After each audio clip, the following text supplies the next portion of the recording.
Praise the lord. పిల్లరా, ఈ యొక్క ఉదయకాల సమయంలో దేని వాక్యాన్ని చదువుకుందాం. పరిశుద్ధ గ్రంథంలో నుండి ఇర్మియా గ్రంథము 23వ అధ్యాయము 29వ వచనం. జెర్మయా 23:29. నా మాట అగ్ని వంటిది కాదా, బండను బదలు చేయు సుత్తి వంటిది కాదా. Is not my word like as a fire, saith the Lord, and like a hammer that breaketh the rock in pieces. యేసు ప్రభువారి అతి శ్రేష్టమైన నామంలో ప్లరా మీ అందరికీ శుభములు తెలియజేస్తున్నాను. మరి ఇక నూతన దినాన్ని దేవుడు మనకి ఇచ్చారు. దేవునికి కృతజ్ఞతాస్తులు చెల్లించుకుందాం. మంచిది ప్రియులరా, ఇక్కడ దేవుని యొక్క మాట, దేవుని యొక్క వాక్యము ఏమంటండి? అగ్ని వంటిది కాదా, బండను బదలగొట్టు సుత్తి వంటిది కాదా. అవునండి, దేవుని యొక్క వాక్యము ఎప్పుడైతే మనం వింటామో అది అగ్ని వల్లే ప్రతి ఒక్క అపవిత్రతను కాల్చివేస్తుంది, మన జీవితాల్లో వెలుగునిస్తుంది. అది దేవుని యొక్క వాక్యం యొక్క ప్రభావము, అది దేవుని యొక్క మాట యొక్క శక్తి. తర్వాత చూసినట్లయితే బండను బదలగొడుతుంది అంటే ఎలాంటి కఠినమైనటువంటి హృదయమునైనా అదేం చేస్తుందండి? బదలగొడుతుంది, మారుస్తుంది.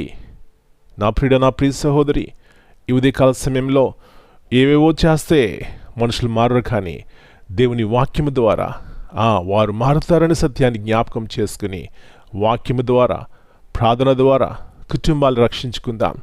ఎవరైతే కుటుంబాలు ఇంకా మారలేదో, కఠినంగా ఉన్నారో, వారి జీవితాలు దేవునికి ఇష్టముగా లేవో వారికి దేవుని వాక్యం అందించండి. దేవుని వాక్యము ద్వారా మాట్లాడండి.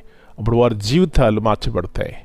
అలాంటి కృప, అలాంటి ఆనందకరమైనటువంటి జీవితము మన కుటుంబాల్లో దేవుడు నిత్యము దయచేయనుగాక. ప్రార్థన చేసుకుందాం. పరలోకమందున్న మా తండ్రి, పరిశుద్ధమైన దేవా, మరి నూతన ఉదయకాల సమయాన్ని బట్టి మీకు వందనాలు చెల్లిస్తున్నాం. తిరిగి ప్రభువా, మీరు మాకు జ్ఞాపకం చేస్తున్నారు. మీ మాట అగ్ని వంటిది నాయన, మీ యొక్క మాట బండను బదలగొట్టే సుత్తి వంటిది. మీకు వందనాలు. నా హృదయమును ఎన్నోసార్లు మీ వాక్యం ద్వారా బదలగొట్టినారు ప్రభువా, మీ వాక్యం ద్వారా కడిగినారు, పవిత్రపరిచినారు. మీకు వందనాలు.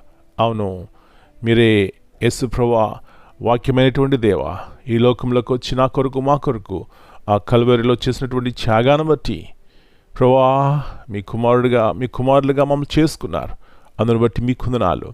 ఎన్నోసార్లు లోక సంబంధముగా ఆయా రీతిలుగా ప్రభువా మేము జీవిస్తున్నప్పుడు మీ వాక్యం ద్వారా మాతో మాట్లాడుతున్నారు ప్రభువా. కాబట్టి సరి చేసుకుని విడిచిపెట్టినట్లయితే, ఆ పాపమునకు దూరం ఉన్నట్లయితే మా కుటుంబాల్లో మేము క్షేమంగా ఉంటాం.